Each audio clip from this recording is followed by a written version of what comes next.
Atos capítulo 2, versículo 1, acompanhem comigo a leitura. Ao cumprir-se o dia de Pentecostes, estavam todos reunidos no mesmo lugar, e de repente veio um som como de um vento impetuoso, encheu toda a casa onde eles estavam assentados. E apareceram distribuídas entre eles línguas como de fogo, e pousou sobre cada um deles. E todos ficaram cheios do que, igreja? Cheios do Espírito Santo.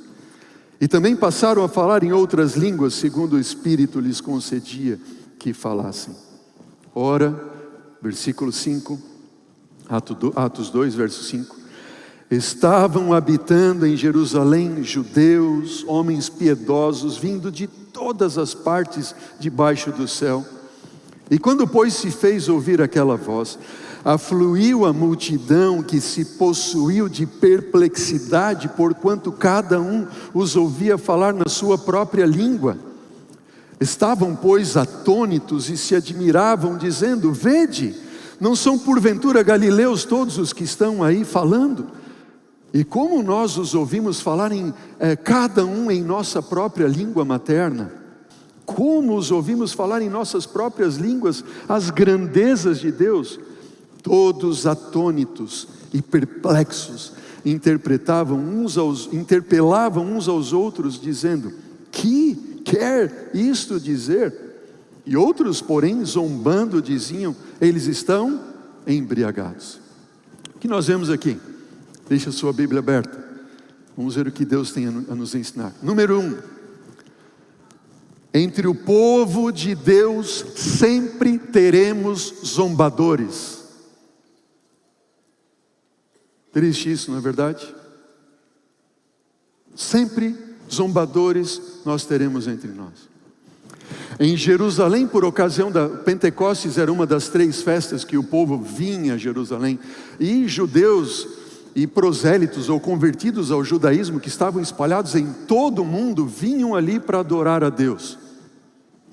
Pentecostes, fazia ali 7 semanas que Jesus havia ressuscitado, fazia 10 dias que Jesus havia ascendido aos céus, e Jesus dissera a eles: vocês vão ficar em Jerusalém até que vocês sejam revestidos de poder, e então vocês serão minhas testemunhas, tanto em Jerusalém, quanto em toda a Judéia e Samaria, e até os confins da terra. Bom, a promessa se cumpriu, chegou o dia do Pentecostes, o Espírito Santo do Senhor foi derramado, e eles agora começaram a pregar e a falar. E o primeiro sermão quem pregou foi Pedro, e Pedro prega o sermão, e os demais discípulos apóstolos agora começam a traduzir aquele sermão para os mais diversos judeus e conversos que vinham de todas as partes do mundo, desde a Frígia, do Egito, da Panfídia, do Ponto, da Capadócia, da Lídia, cretenses, arábios de Roma e assim por diante. Um detalhe aqui: quando Deus capacitou os seus filhos para falar em línguas, Ele os capacitou não para falar em uma língua ininteligível, uma língua que ninguém entende, mas Ele os capacitou para falar numa língua estrangeira, uma língua de uma outra nacionalidade, de modo que o Evangelho pudesse ser pregado. Como havia aqui em Jerusalém pessoas de mais variadas nacionalidades, e o Evangelho tinha que ser pregado de forma rápida, e esses então voltarem para seus países de origem, pudessem então levar esta mensagem. Deus os capacitou e eles foram para pregar. Agora, quando Deus manifesta o seu poder extraordinário pelo seu Espírito, e agora eles começam a pregar, zombadores também se levantam. Ó queridos, em nome de Cristo Jesus, que dentre nós que aqui estamos, não tenha nenhum zombador. Amém? Pedro, ele continua dizendo, então no versículo 14 do capítulo 2, Veja o que Pedro continua. Agora, Pedro então se levanta e está explicando como aconteceu aquele fenômeno da pregação. Versículo 14, então se levantou Pedro com os 11, e erguendo a voz, advertiu nestes termos: varões judeus e todos os habitantes de Jerusalém, tomai conhecimento disto e atentai nas minhas palavras. Estes homens não estão embriagados como vindes pensando, sendo esta a 3ª hora do dia, mas o que ocorre é o que foi dito por intermédio do profeta Joel. E o que foi que Joel atestou? Ele disse, Joel, e nós encontramos isso no 2º capítulo do livro de Joel: acontecerá, como diz aqui no versículo 17, nos últimos dias, diz o Senhor, que derramarei o meu Espírito sobre toda a carne. Vossos filhos e vossas filhas profetizarão, vossos jovens terão visões, e sonharão os vossos velhos. O inimigo tentou acabar com o ministério de Cristo Jesus. O inimigo permitiu e lutou e conseguiu com que Jesus fosse crucificado e morto da forma como ele foi. Mas ele não entendia que a sua morte, o golpe que ele desferiu sobre Cristo Jesus, era a vitória de Cristo. Jesus morreu, Jesus foi sepultado, mas ele ressurgiu, ele ascendeu aos céus, ele hoje intercede por nós e em breve voltará. Amém? Esse é o nosso Cristo, este é o nosso Deus, e este Jesus disse: eu vou derramar sobre vocês o meu Espírito, vocês serão minhas testemunhas. E eles começam agora a testemunhar. E diz o versículo 37 em diante de Atos capítulo 2, que ouvindo eles estas coisas, compungiu-se-lhes o coração, e perguntaram a Pedro e aos demais apóstolos: que faremos, irmãos? E a resposta de Pedro foi qual?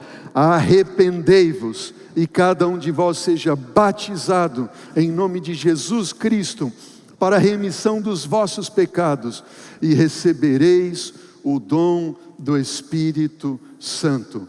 Versículo 41 agora diz: então os que aceitaram a palavra foram batizados, havendo naquele dia um acréscimo de 3.000, cerca de 3.500 pessoas. Amém? Um dia, um sermão, uma pregação de homens cheios do Espírito Santo de Deus, 3.500 batismos. Que bênção! Jesus está voltando, e a obra da pregação do Evangelho não irá terminar com menos esplendor do que quando foi no dia do Pentecostes. Deus está chamando você e eu, Deus nos está chamando para nós despertarmos para o momento que nós estamos vivendo da história desse mundo. Momento este que nós estamos no limiar da vida eterna, momento esse que nós estamos no ponto final da história desse mundo. Deus está dizendo: filhos, eu estou aqui, eu quero derramar meu Espírito sobre vocês, eu quero que essa história de pecado deste mundo chegue ao fim. Filhos, por favor, creiam nisso, peçam por isso, e eu vou fazer. Quando a gente olha a história do livro de Atos, eu sou um apaixonado pelo livro de Atos, e quando eu leio, quando eu estou, a minha mente, pelo Espírito Santo de Deus, se depara com essas cenas, quantas vezes eu chorei enquanto preparava essa mensagem, esse sermão, textos que eu já li tantas vezes. E nós chegamos em Atos no capítulo 3, e você vê no dia seguinte, Pedro e João vão ao templo, e vocês lembram muito bem da história. Lá tinha um paralítico pedindo dinheiro, e Pedro olhou para aquele paralítico e disse o quê? Filho, eu não tenho nem ouro nem prata para te dar, mas o que eu tenho eu te dou, em nome de Cristo Jesus, o Messias. Eu te ordeno, eu te digo, levanta e anda. E a Bíblia diz que aquele homem ficou em pé num salto. Uau! E aí uma multidão se colocou ao redor de Pedro e de João, e Pedro pregou o mesmo sermão. Jesus, aquele que foi crucificado, Ele é ungido, o Messias, Ele morreu, ressuscitou, e nós estamos aqui para dizer que todos aqueles que aceitarem a Ele como seu Salvador serão salvos. E os sacerdotes, escribas, fariseus viram todo aquele alvoroço lá no templo, pegaram então Pedro, João, lançaram os dois na cadeia, na prisão, trouxeram eles depois para interrogar a eles, e perguntaram: mas como é que vocês falam isso? Por que vocês pregam isso? Em nome de quem vocês pregam isso? E Pedro diz assim: eu prego porque Jesus, aquele que vocês mataram, Ele é o Messias. Ele é o enviado de Deus. E o versículo 11 do capítulo 4, vire a Bíblia, uma página na sua Bíblia, ali se é como a minha, no capítulo 4, versículo 11, Pedro diz assim: este Jesus é pedra rejeitada por vós os construtores, a qual se tornou a pedra angular, e não há salvação em nenhum outro, porque abaixo do céu não existe nenhum outro nome dado entre os homens, pelo qual importa que sejamos salvos. E olha o que diz o versículo 13: ao verem o que, irmãos?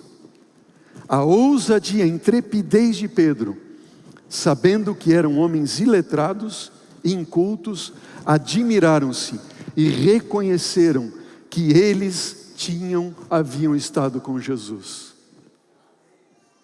Já parou para pensar? Eu leio esse texto e fico pensando, eu não tenho dúvidas que o sonho de Deus para nós é que nós sejamos e estejamos tão cheios do Espírito Santo de Deus, que por onde quer que nós passarmos, nós tenhamos intrepidez, coragem, ousadia, para falar de não outra coisa senão Jesus está voltando.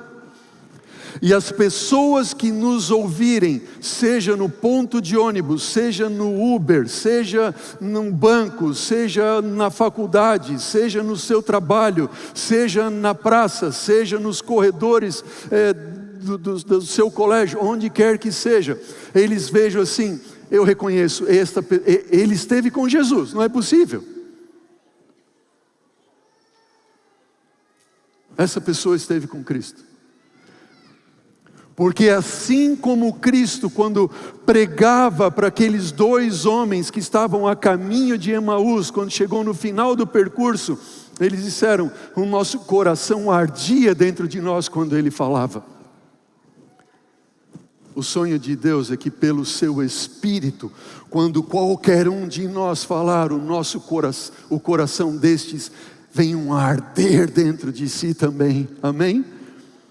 Porque olharão para nós e dirão: eles estiveram com Cristo, eles estiveram com Cristo.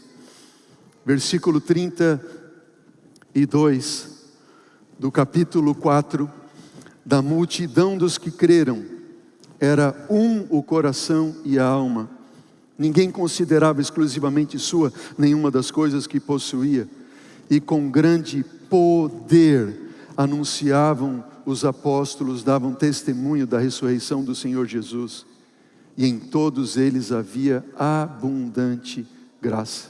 Nenhum deles havia necessidade, porquanto os que possuíam terras, casas, vendiam e traziam os valores correspondentes, e traziam aos pés dos apóstolos, e então eles iam distribuindo a cada um daqueles conforme eles tinham necessidade. E diz o versículo 4 deste capítulo, que naquele dia, mais cerca de 1.500 almas foram batizadas, aceitaram Jesus. Uau! Você acredita que isso pode acontecer em nossos dias? No dia do Pentecostes, todos envolvidos na oração. Repita comigo: no dia do Pentecostes, número 1, todos envolvidos no que, igreja? na oração. Escreve aí nos comentários, você que está nos assistindo, para não esquecer. No Pentecostes, todos envolvidos na oração. No Pentecostes, número 2, todos envolvidos pelo Espírito. Diz para mim, igreja, no Pentecostes, todos o quê? Envolvidos pelo Espírito de Deus. Terceiro ponto, no Pentecostes, todos envolvidos na missão. Escreve ali, você que está nos assistindo. Ponha lá nos comentários, participe conosco, como a igreja participa aqui. Todos envolvidos na oração, todos envolvidos pelo Espírito, todos envolvidos na missão.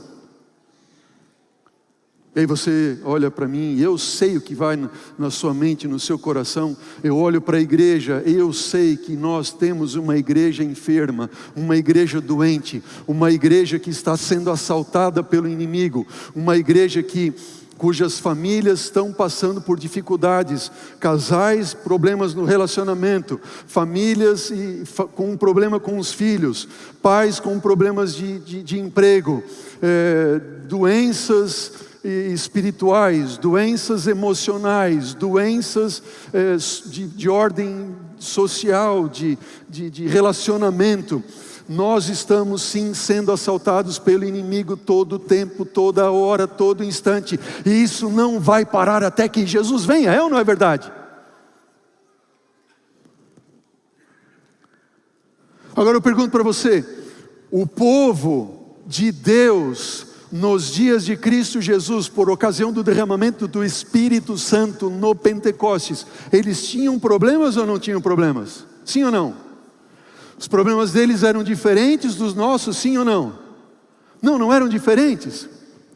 O povo que habitava neste mundo por ocasião anterior ao dilúvio tinha os mesmos problemas, as mesmas dificuldades, pois nós vivemos em um mesmo mundo de pecado.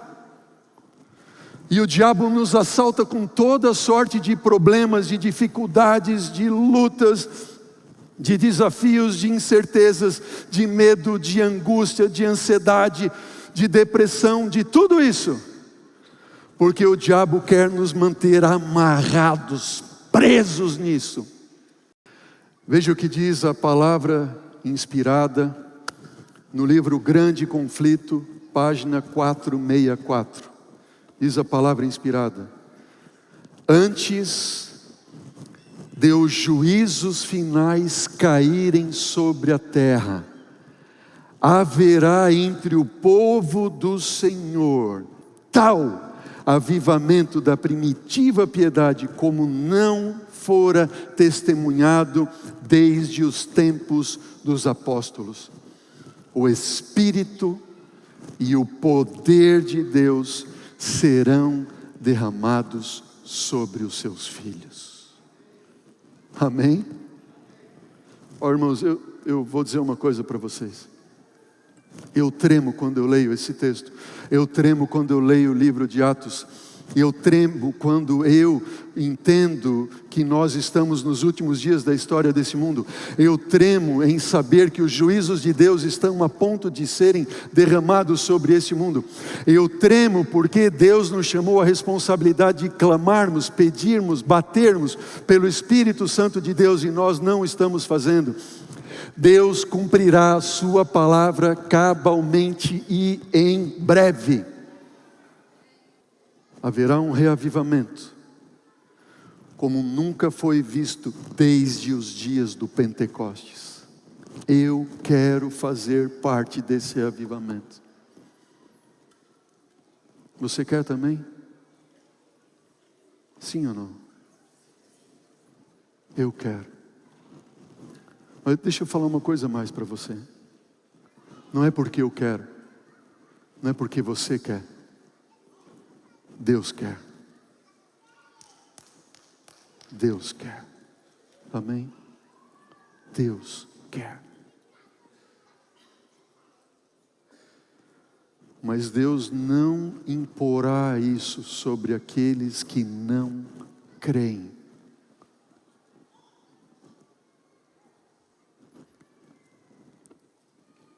Há zombadores,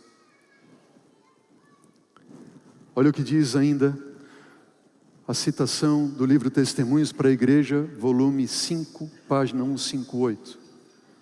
Diz assim: devemos orar tão fervorosamente pela descida do Espírito Santo, como os discípulos oraram no dia de Pentecostes. Se eles precisaram disso naquele tempo, nós, hoje, mais ainda. Olha para mim, igreja. Eu pergunto para você: estamos orando individualmente pelo batismo do Espírito Santo? Só para refletirmos. Estamos orando em nossos cultos de família pela descida e o batismo do Espírito Santo? Estamos nós orando como igreja pelo batismo e o derramamento do Espírito Santo? Faça uma reflexão para a sua vida. Quando foi a última vez que você passou tempo com a palavra de Deus, orando a Deus, buscando a Deus e dizendo para Deus: Senhor, eu não me levanto deste círculo, eu não me levanto agora sem ter a certeza de que o Senhor me concedeu o batismo do Teu Espírito. E o batismo do Espírito Santo não é algo para nós sentirmos, não. É algo para nós sabermos. Deus prometeu: se você pedir, eu vou te dar.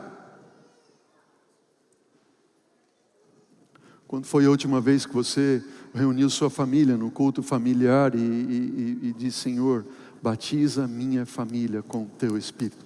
Queremos por onde passarmos, seja eu, minha esposa, meus filhos, minhas filhas, que as pessoas que se encontrarem conosco digam: ela teve um encontro com Jesus, ela andou com Cristo, ele esteve com Jesus. Não é possível.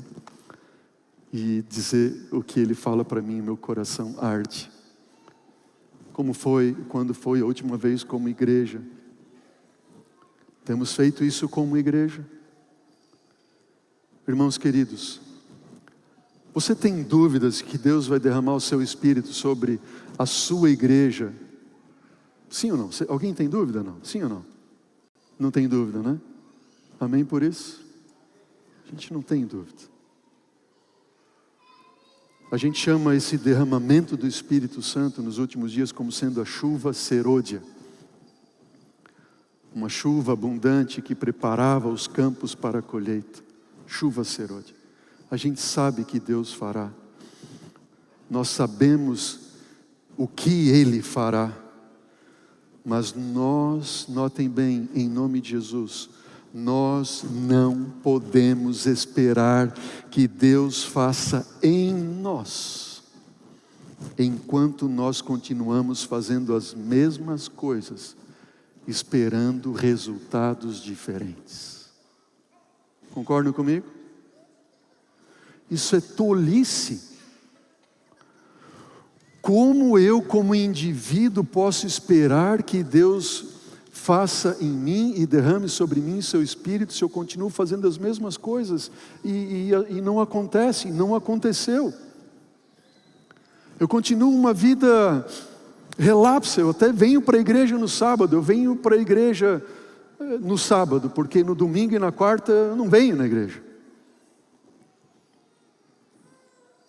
Eu venho para a igreja na hora do culto. Como assim? Ei! Como assim? É tempo, irmãos, de despertarmos em nome de Jesus. Tempo de acordar.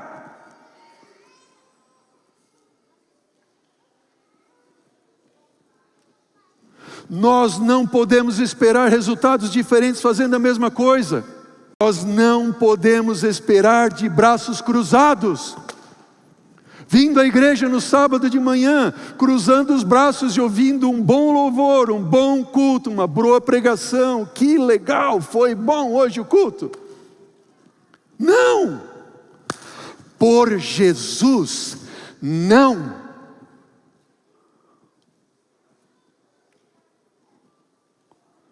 Ah, mas pastor, eu não sei o que fazer, eu não sei dar de estudo bíblico, eu não sei pregar. Eu digo, não importa o que você sabe ou não sabe fazer, porque Ele sabe. Amém? Por isso, não é o que você vai fazer para Deus, é o que Deus Espírito Santo vai fazer através de você. Uau! Você acredita nisso? Eu creio. Aqueles que ficarem assistindo de camarote não farão parte do espetáculo.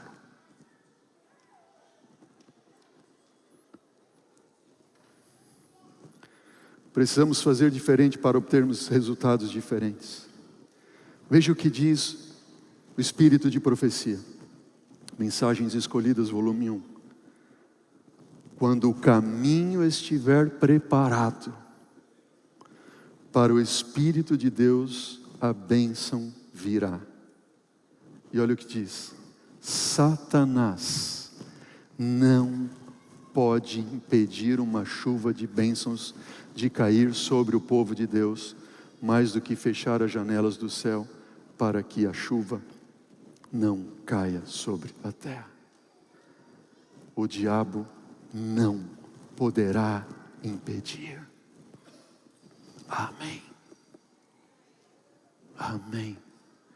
Ele já é um inimigo derrotado. Foi derrotado na cruz do Calvário. Aceite isso. Se apegue a isso. Pastor, a minha vida está uma bagunça, está uma desgraça, minha família, meu isso, meu aquilo outro, meu trabalho, meu isso, aquilo outro. Deus diz assim: ei, cuida daquilo que eu pedi para você cuidar e deixa que eu vou cuidar daquilo que você mais ama. Amém?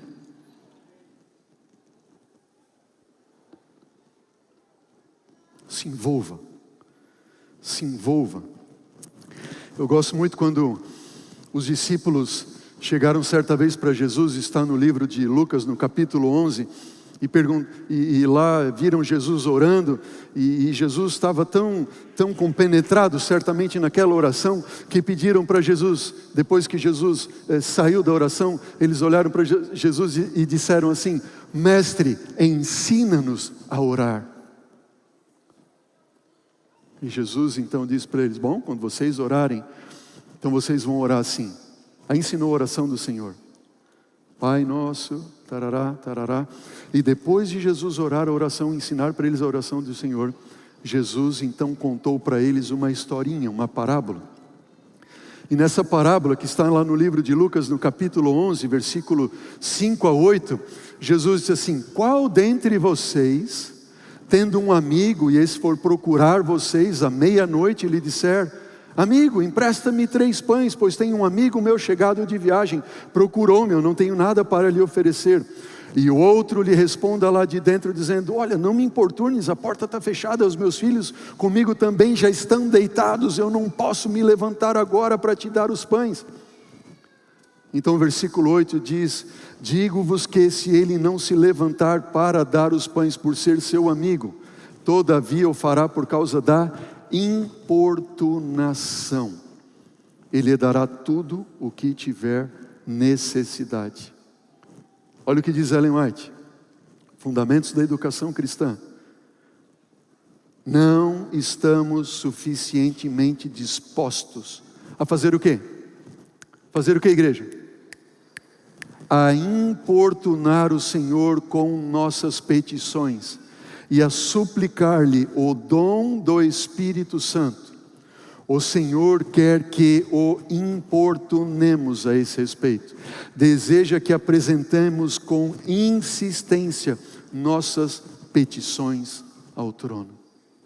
Aquele amigo não foi pedir pão na casa do seu vizinho que lhe era amigo. Ele diz assim: ó, meu querido, me dá pão aí, eu estou passando fome. Não, ele não pediu pão para ele. Ele pediu pão para quê? Para compartilhar. Que lição Deus nos está ensinando aqui. Ele está dizendo, igreja, filhos, peçam o Espírito Santo, não para satisfazer os seus desejos, peçam para compartilhar, e eu vos farei cheios do Espírito. Não é para nós, é para compartilhar. Senhor, ensina-nos a orar e a te importunar. Essa tem que ser nossa oração como igreja. Precisamos buscar hoje. Veja o que diz o livro Evangelismo, página 701. A descida do Espírito Santo sobre a igreja é olhada como estando onde, igreja? Como estando onde? Diz para mim. No futuro. A gente olha para a descida do Espírito Santo de Deus e a gente pensa assim, isso vai acontecer no futuro. É isso que você pensa. É assim que eu penso. É assim que nós vamos levando nossa vida cristã, nosso cristianismo, nosso adventismo. A gente vem para a igreja e vem culto após culto, semana após semana e ano após ano. Um dia o Espírito Santo vai ser derramado. A gente vê isso como estando no futuro. É ou não é verdade? Sim ou não, igreja? Mas diz a palavra inspirada, é porém privilégio da igreja ter essa bênção quando, diz para mim? Quando, diz para mim? Agora. Agora. Precisamos tê-la. E o céu espera fazer o quê?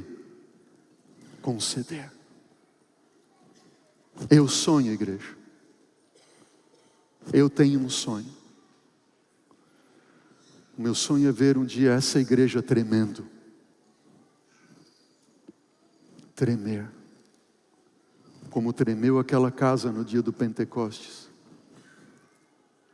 Como tremeu no dia seguinte, quando eles estavam ali orando e clamando a Deus em Atos 4, dizendo, Senhor, olha para a ameaça deles.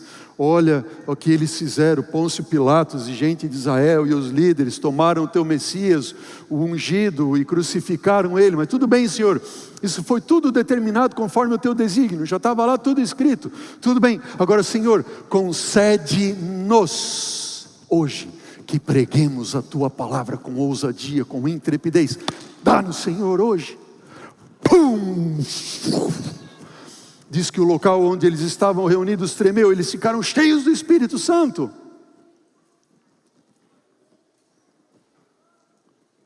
É privilégio nosso nós clamarmos, recebermos hoje. Não podemos deixar para amanhã, para a semana que vem, para o outro sábado, para o mês que vem, para o ano que vem. Não, hoje. Todo dia. Individualmente, em família e como igreja. Quero contar para vocês da história da oração de Hyde. Escuta bem. John Hyde, missionário na Índia no início do século 20.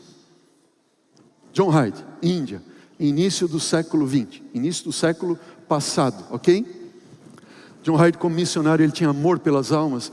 E quando John Hyde conseguia ganhar alguém para Jesus, ele orava e não cessava de orar até que Deus desse a ele mais uma alma para Cristo. E quando ele ganhava uma alma para Cristo mais, ele orava e disse, Senhor, eu não vou cessar de orar até que o Senhor me entregue uma alma mais. E Deus sempre concedia a ele almas para Jesus, almas para Jesus. Quando foi a última vez que você fez isso? Senhor, eu quero ganhar alguém para Jesus. Eu quero que o Senhor me use como instrumento para ganhar alguém para Jesus. Por quê? Porque quando alguém está morrendo no deserto, de tempestade e de neve, e você está caminhando também ao seu destino, e vê alguém morrendo, saiba que você vai morrer com aquele que está caído no chão, está com o seu corpo se enrijecendo por causa do gelo. Você só não morrerá se você começar a friccionar o corpo daquele que está morrendo, e fazer sobre ele ali, colocar ele sobre os seus ombros, e então chegar ao seu destino. É só salvando alguém que você estará salvo, que eu estarei salvo. Só que John Hyde, ele disse assim, ele pensou, será que Deus pode me dar uma alma por dia? E ele contou desse desafio para os seus amigos. Sabe o que alguns dos seus amigos fizeram com ele? Zombaram dele, disseram, você é muito presunçoso, isso é loucura. Não, eu vou orar, ele tinha paz no coração, vou orar a Deus para que Deus me dê uma alma, o equivalente durante um ano, uma alma por dia. E ele orou e dedicou noites em oração, e dias em oração, e naquele ano, Deus deu mais de 400 almas, que foram ganhas para Cristo por intermédio direto de John Hyde. Amém? Só que John Hyde pensou assim, será que Deus pode me dar 2 almas? 2 almas por dia. E ele orou. E naquele segundo ano, cerca de 800 pessoas foram salvas por intermédio direto de John Hyde. E John Hyde pensou então, será que Deus pode me dar 4 almas? E Deus disse, eu vou te dar 4 almas por dia. E ele orou, e semanas de oração, em semanas em oração, em noites em oração, e um ano inteiro orando, e naquele ano mais de 1.600 almas foram ganhas. Onde está o Deus de John Hyde? Diz para mim, diz para mim, onde está o Deus de John Hyde? Ele é o teu Deus? É o meu Deus?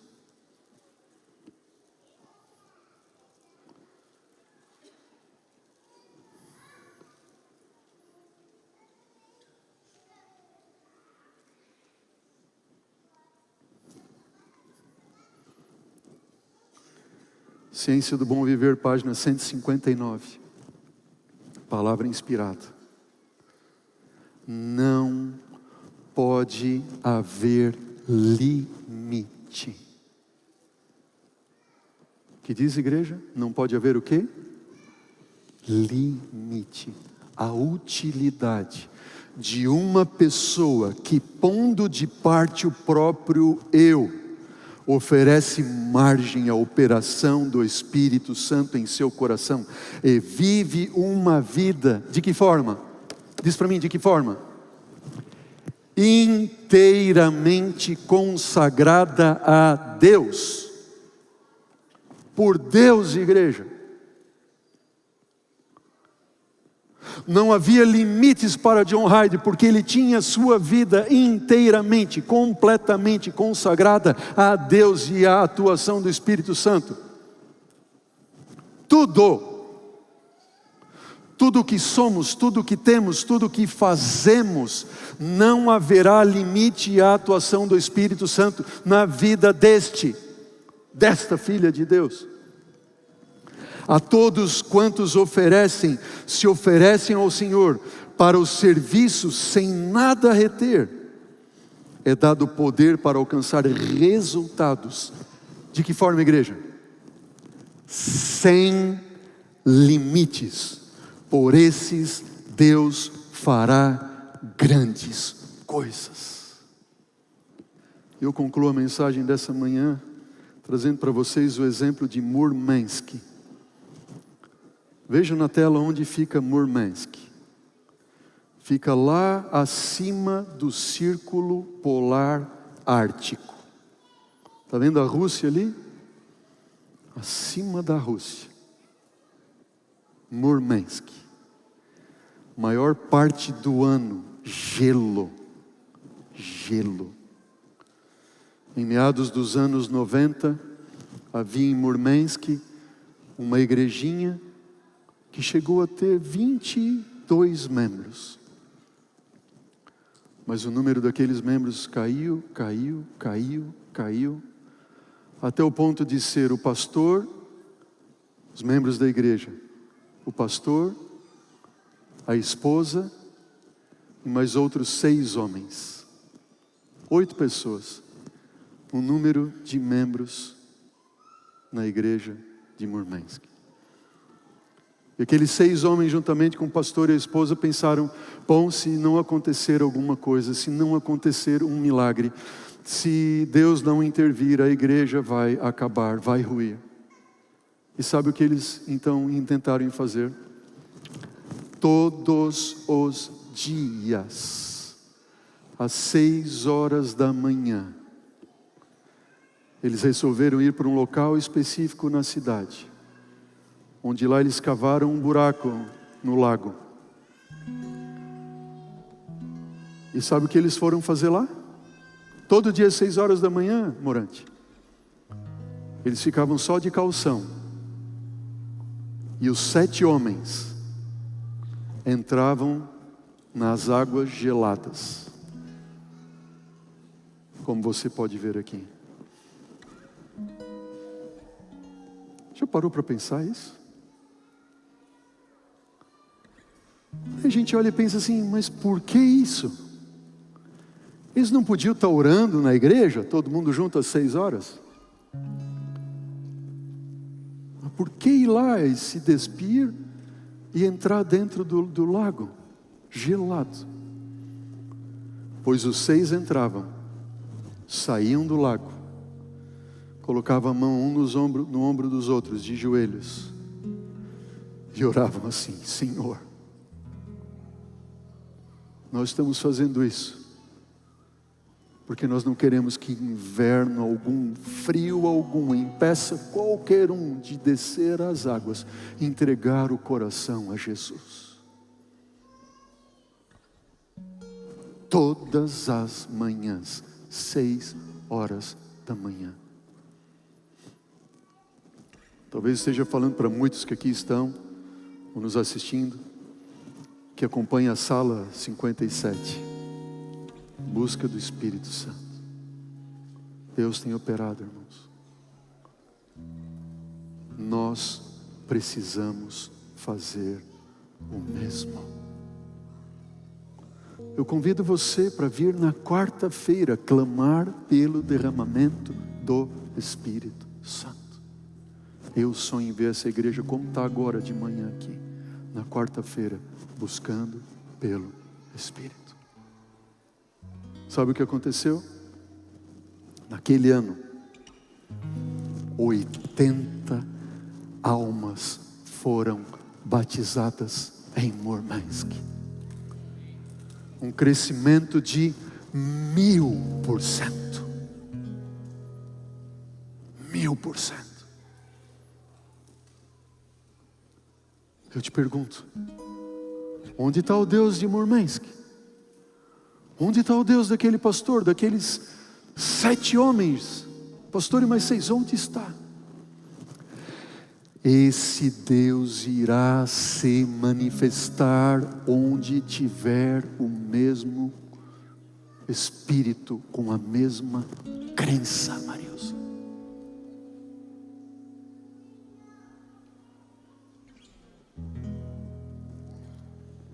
Em poucos anos, 6 igrejas e grupos foram fundados em Murmansk. Por que essa igreja não podia ter 4, 6 mil membros e nós termos aqui todo sábado pelo menos 3 cultos? Porque não tinha lugar e não pode ter lugar para abarcar todos os membros dessa igreja no sábado de manhã. Então tem que ter um culto sábado de manhã, um meio-dia e um à tarde, um à noite. Amém.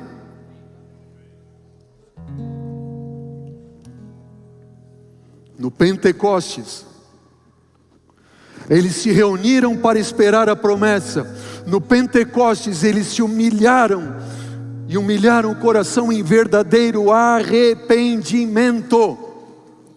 Senhor, perdoa porque eu sou mundano e meu coração não está todo entregue nas tuas mãos. No Pentecostes eles confessaram sua incredulidade. Quantos aqui, e me incluo no meio, somos incrédulos? Mais um sermão que o pastor está pregando? Não pode ser mais um sermão. Tem que ser uma transformação vinda do poder do Espírito Santo de Deus. No Pentecostes, eles recordaram as palavras de Jesus: eu derramarei sobre vós o meu Espírito. Por que não hoje? No Pentecostes, eles repetiram as verdades que lembravam uns aos outros, meditaram na vida de Cristo Jesus, decidiram compartilhar Cristo Jesus, oraram com intenso fervor para levar pecadores a Cristo. Um reavivamento da verdadeira piedade entre nós. Diz a mensagem inspirada: eis a maior e a mais urgente de todas as nossas necessidades. A maior e mais urgente de todas é um reavivamento da verdadeira piedade.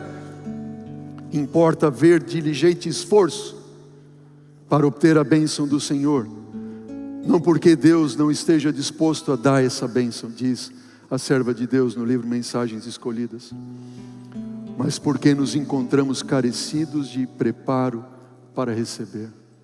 Precisamos nos preparar. E a última mensagem, parágrafo desta manhã, diz: nosso Pai Celeste está mais disposto para dar o seu Espírito Santo àqueles que lhe o peçam, do que os pais terrenos estão para dar boas dádivas aos seus filhos. Cumpre-nos mediante confissão. É isso que nós temos vindo fazer na igreja nas quartas-feiras. Humilhação, arrependimento, fervorosa oração. Cumprir as condições estipuladas por Deus em sua promessa para conceder-nos sua bênção. Só podemos esperar um reavivamento em resposta da oração.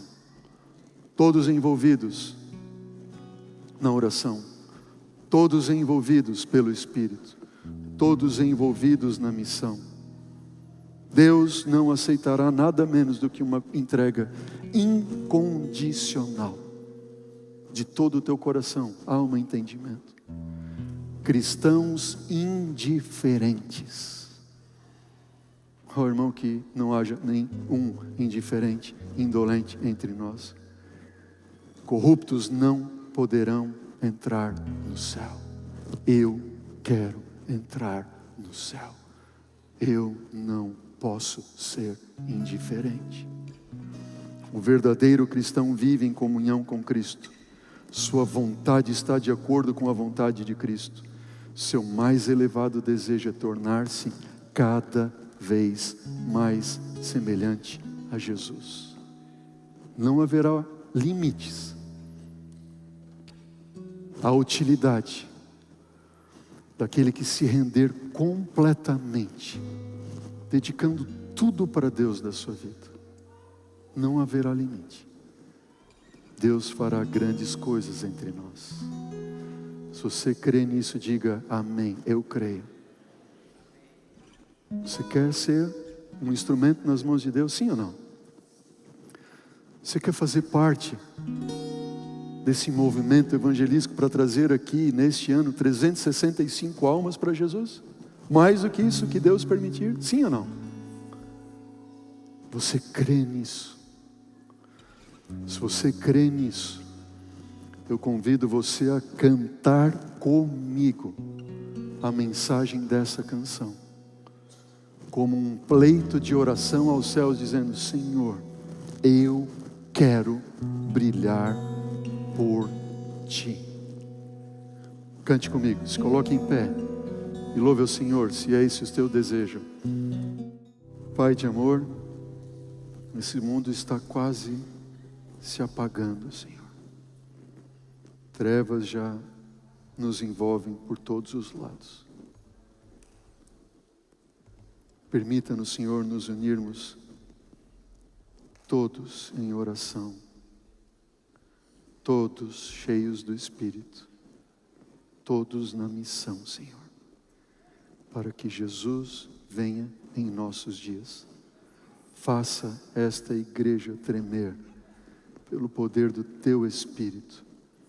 É o que eu te peço, é o que nós juntos te pedimos em nome dEle, clamando pela promessa que Ele nos deixou. Amém, Senhor. Amém.